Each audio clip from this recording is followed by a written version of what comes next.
What's good, YouTube? It's Black Luke Hang, and today I wanted to talk to you guys about a little game called Cyberpunk 2077. Now, I got a lot to say about this game because this is like this genre, the entire genre, has just been something that I've been really passionate about for a long time since I was a kid watching like Akira or Ghost in the Shell. Like these are like classic cyberpunk movies that I grew up on, and I fell in love with the genre ever since. Cyberpunk is one of the most hyped games of the decade, and people that know me know just how excited I was for this game. Like I was talking about it all year for the last few years. For the last few years, I've been talking to my friends all about this game. They didn't even know why I was so hyped for this game. A lot of people didn't even know why I would be hyped for this game, or a lot of people weren't even sure about this game or sure what it was. I really felt like something was missing, and I just want to make it clear that this is not really like a review of the game or anything. I'm just criticizing it. I'm just criticizing some of the aspects of the game that I felt were kind of like lacking. You know what I mean? So Cyberpunk feels like a last gen game that was ported to like next gen consoles or whatever. But that's besides the point. It's like I'm not even talking about like the bugs and glitches and stuff like that. But it's it's more about the actual gameplay experience itself. So like basically one thing I was really disappointed about is that it follows like typical open world like tropes and kind of like generic open world tropes. Like it has a similar structure to many of the open world games that we play now. Watch Dogs, Assassin's Creed. Well, typical open world stuff. So like for example, if you need something from a certain NPC or something like that, they'll agree to it, but you have to do them a favor or something like, oh, kill this guy, or go get this item for me, a fetch quest, you know, something like that. They even have those lame ass drive from point A to point B quests that are just always annoying, but luckily the game looks really good, so honestly driving to places isn't that bad. However, the mini map sucks. Like that shit is like zoomed in or something. Like it's way too zoomed in, and like sometimes you can like miss your turn altogether, or you can get lost in places that you've been to, or you can get lost in places that you're going to because the mini map is just so zoomed in and convoluted. I get why, because there's just layers and layers to these maps, to these buildings, things like that. So it has to kind of keep that thing. But what they should do is kind of like alternate it from driving to inside a building, because the map should not be that close when you're driving. Because I remember reading this article by CD Projekt Red. I believe that Adam Kaninsky, he's like the chairman of management or something at CD Projekt Red, and he was like, they said they strive to publish games which are as refined as Red Dead Redemption 2. Rockstar has shown that games can now be more successful than films and has set a new benchmark to strive for. He then went on to say, we need to publish extraordinary games in order to compete with competitors. Me personally, I don't think this game is as good as Red Dead Redemption 2. Red Dead Redemption 2 is still a game that I come back to, even just to like kick it and just like live out like that cowboy simulator type situation. Like you can fish, go hunting, you can do bounty hunting now, and it actually feels like you're a bounty hunter.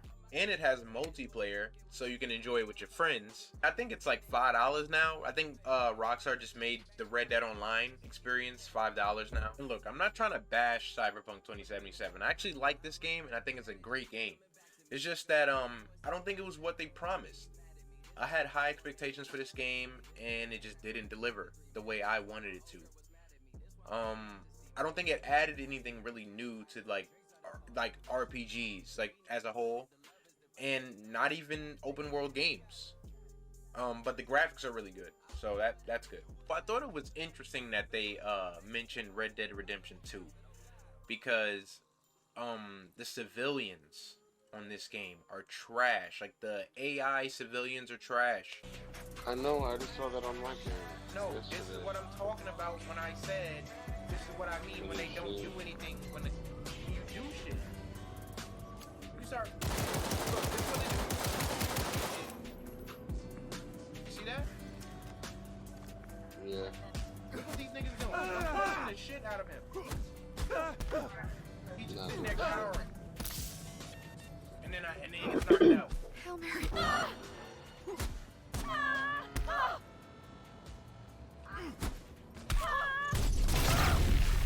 Oh my god, what are you doing? And then they disappeared off my screen.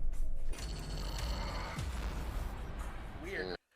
And they're kind of lifeless, man. I'm not even gonna lie. They're kind of lifeless. They barely acknowledge me. Like, I'm doing all this stuff in this city, you know? I'm becoming a badass mercenary, whatever that they want me to be.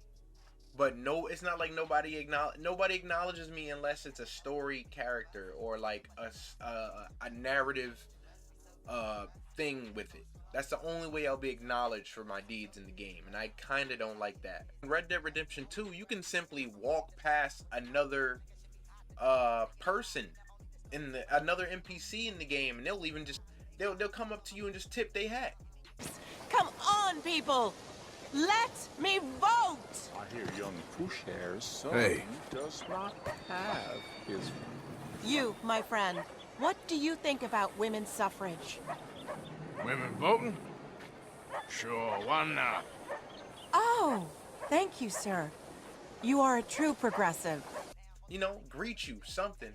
On this game, they give you a lame response when you tap the interaction button near them. On Red Dead Redemption 2, if someone catches you killing someone or kidnapping someone or hog tying someone or whatever, or witness you committing a crime, they'll try to get the cops involved. It's up to you to try to stop them from snitching on you, of course. Now calm yourself! Oh, you don't want to do this? On Cyberpunk, like, when I do something like that, all they really do is just sit there and crouch in fear and nothing else.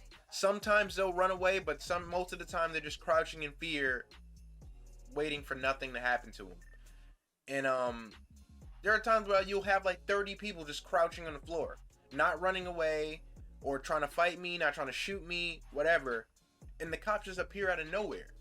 Like, no one's called anyone, no one's done it. They just literally spawn next to you and they start shooting at you. For me, that's just one of the most immersion breaking things about this game, and it just really throws it off. It throws off the whole experience for me. And the crazy thing is, based on the Cyberpunk lore in the game itself, I'd be considered a cyber psycho because I'm going on a rampage, killing people, murdering people, something. But nothing. There's nothing. And then in the beginning of the game, they have a whole scene dedicated to how the police deal with criminals in the game. Ain't got all day! Check it out, V. Shit's going down. Get the hell! Fucking shoot!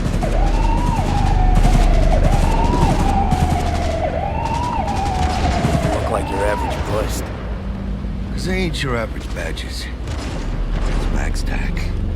NCPD's apex predators. MTAC rolls in when things fly out of hand. Gonks out there, though. Just a midday snack for them. And you know, I think that really sucks because they really boasted about having a realistic city, like during the promotional phase of this game.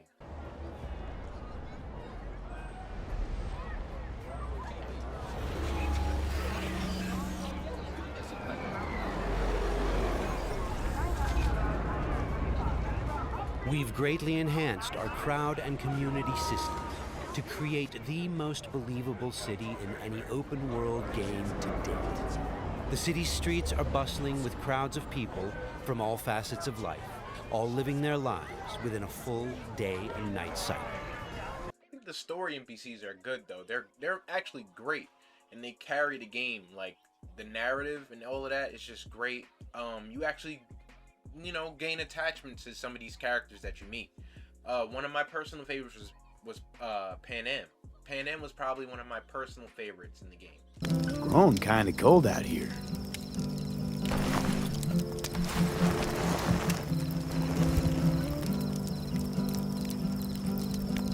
not true. But this is nice.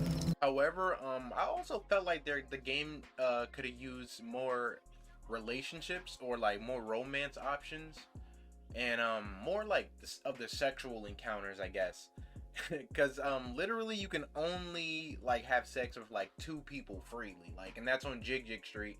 There's 2, like, I guess, prostitutes. There's a male one and a female, and that's really much it. And then the rest of them you get through like a story progressive thing where you meet them and you do a little, like, you do different missions with them and you build a relationship with them over time. And once you get that, that's pretty much it. I don't think you get to see them again really in that kind of way, so that's kind of a disappointment to me. I also kind of felt that the game was too linear. Like, it kind of gave you the illusion of choice, not really giving you a choice. But like I feel like games like Fallout did a way better job at this. So like, for example, on Fallout, you can kill any NPC, even like quest givers at times, where like they'll be in the middle, they be in the middle of giving you a quest and you can just kill them and they'll be dead and you'll never be able to do that quest throughout your playthrough. It'll actually ripple through the story, or it affects people related to that person and they'll remember that you were the one that killed them. A perfect example of that would probably be like Desdemona in on the railroad faction on Fallout 4. On your mind? You don't look so good. Do you trust me? Trust is a scarce commodity in our organization. Let me answer you like this. I have put our future, and the future of all synths, in your hands. I didn't do that lightly. And you haven't given me a reason to regret that decision. I don't know why you'd ask. Because I have a knack for knowing when things are about to go wrong. And I'm wondering if you have something you'd like to tell me. Nothing. Everything's fine. If you say so. Desdemona. Something on your mind? You don't look so good. The Institute has ordered me to kill you. All of you. I guess they consider us a real threat after all. I suppose we should be flattered. So really, the question is, what are you going to do about it? I'm afraid you all have to die. Huh. Deacon vouched for you. I knew I shouldn't have trusted him. Or you. We're not going down without a fight. Work together!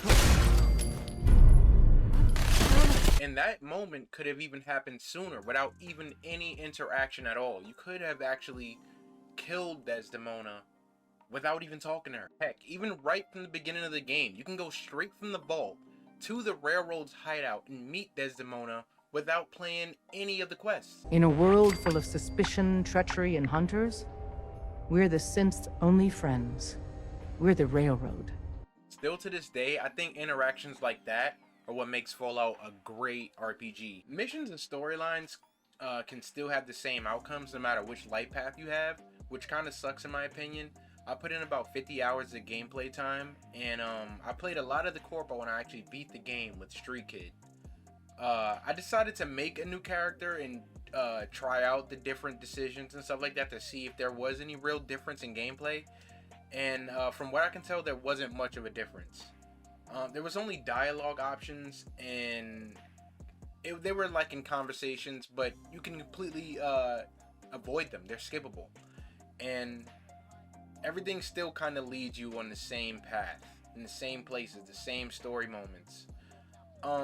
There are a few side missions that kind of add little twists and turns or additions to the story, but they didn't seem like they were really necessary. It seems like a main quest disguised as a side mission, like an optional main mission. They're more like that. The dialogue options don't really open many doors for you in the grand scheme of the story, and people don't really pay attention to your class selection or your life path selection because it doesn't really matter. I thought the hacking abilities were pretty cool during combat, but other than that, they're kind of mid. Like the game provides cool hacking elements, equip different cyberware with whatever, blah blah blah. But like I wanted to kind of do more with the hacking. I wanted to manipulate the world through the hacking. Sort of like how Watch Dogs does it, where I'm able to kind of control traffic, change traffic lights, change different things about the world around me with the hacking abilities that I got. Instead of just maybe attacking a random gang on the street, or using it during a mission where I'm attacking someone, or sneaking into a hideout, something like that. It would have been also nice to be able to hack NPCs, like random NPC pedestrians on the in the world. Maybe, like, I don't know, steal their money through hacking, maybe, or turning them into a cyber psycho. The same way you can do to enemies in the world when you have the right hacking ability. Maybe hacking cars or AVs, or causing a blackout. Things like that will be very interesting. It will push the limits of the amount of chaos you can cause in the world, making you truly feel like a badass net runner that's like really fucking shit up, you know what I mean? So to be honest, by the end of the game, I really just felt like a schizophrenic killing machine, and like, I never really felt like I changed or affected the city in any way. I feel like the replay value isn't quite there yet, mainly because there's no New Game Plus, and it kind of just puts you right in front of the last mission of the game. So you're not really doing a new game with the newly acquired cyberware you have. I thought the character creation was kind of lackluster as well, because it didn't really give me a lot of options. There's still not a lot of black hairstyles typical for these games, unfortunately.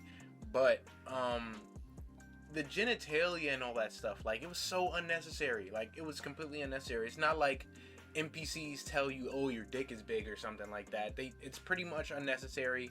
It doesn't even need to be shown or whatever. Like, if they're gonna add something like that in that type of realism, at least incorporate some way to use that kind of realism, because that kind of stuff helps the game flow better. It makes it more immersive.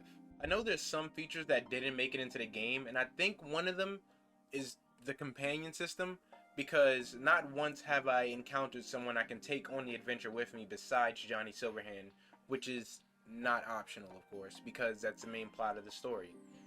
I do think that's unfortunate, because I always love that about games like Skyrim or Fallout, like I previously mentioned, where you can have companions with you and you can experience the story with them, and of course they'll provide help for you along the way. I think it also would have been nice to have more customization of your cyberware. So for example, the way Lizzie Wizzy is designed, her whole body is chromed out, and it would be cool if I could make my whole body maybe like a golden or a chrome like hers. I also thought that eating would be a little bit more immersive, like sitting at a food stall and eating, taking a break from the regular missions and side missions you're doing. Sort of like that mission you do with Takamura.